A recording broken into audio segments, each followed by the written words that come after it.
Rock star in the country is 65-year-old Ted Nugent. Big gun guy. He has sold more than 40 million albums and knows pretty much everybody in the rock world. But sometimes Nugent's politics can make things a bit dicey. So your place in the music world, you know, most of them are avowed liberal people. Yeah. How do they treat you?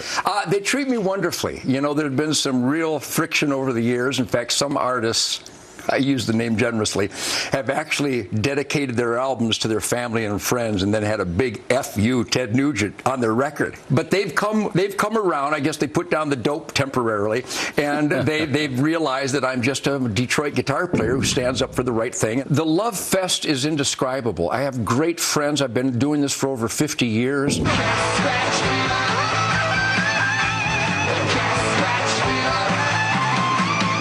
Sold 40 million records. The bona fides are there in the music industry.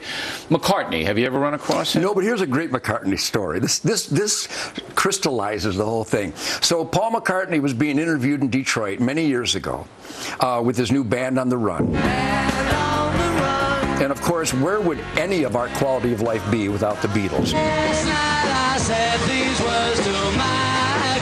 And the incredible gifts of Paul McCartney. And so Paul's doing an interview in Detroit where, I'm God, by the way. I was just voted the #1 guitarist of all times in Detroit. And Paul was giving an interview, and the interviewer asked him, so what do you think of our Motor City madman, Ted Nugent? And he went into this tirade of how I'm a coward because I slaughter innocent animals that can't shoot back. Well, he's a vegan and a serious vegan. And so they called me to respond, and because they thought we'll get Ted going here on this one. Right. And so Paul condemned me and said I never had a good musical idea in my life, and it was just really hateful.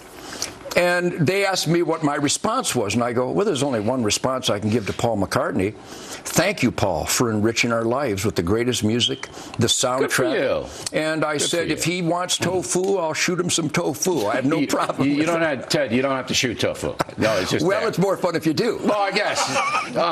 Rap, Jay-Z, huge, right? Jay-Z. This ain't politically correct. This might offend my political connects.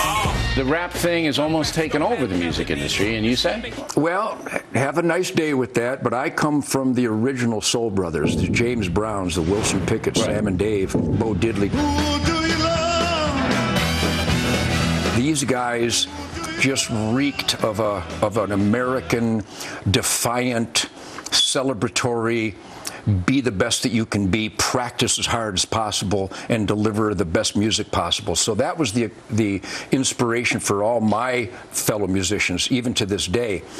I don't get the rap thing, which is fascinating because my son Rocco does kind of a spiritual rap or hip-hop type thing. By myself from one deep, I'll be fine alone, fine alone. Which I cringed at first, but I also support my son in his own musical vision and his own musical dreams. Right. So I don't get that music. If I want funky and I want driving rhythms, I'll go to James Brown or this new guy, Bruno Mars.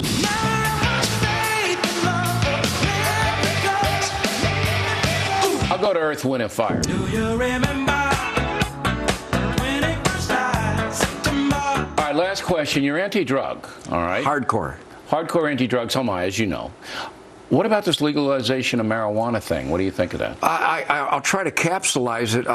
Would you want your pilot high? Would you want your butcher high? Who would you want to be high in your life? And after 50 years of rock and rolling, holding my gifted musicians in my arms as they died, you can't convince me that it's a victimless crime or it's an individual choice.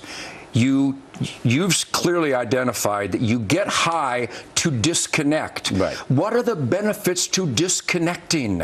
I disconnect, but I do it in a tree stand with a sharp stick, so I'm at least getting meat when I get high. There's a purpose. There's a purpose. All right, Ted Nugent, everybody, one of a kind. A great interview. And this is a good time to tell you that I am wearing a red tie tonight to highlight the battle against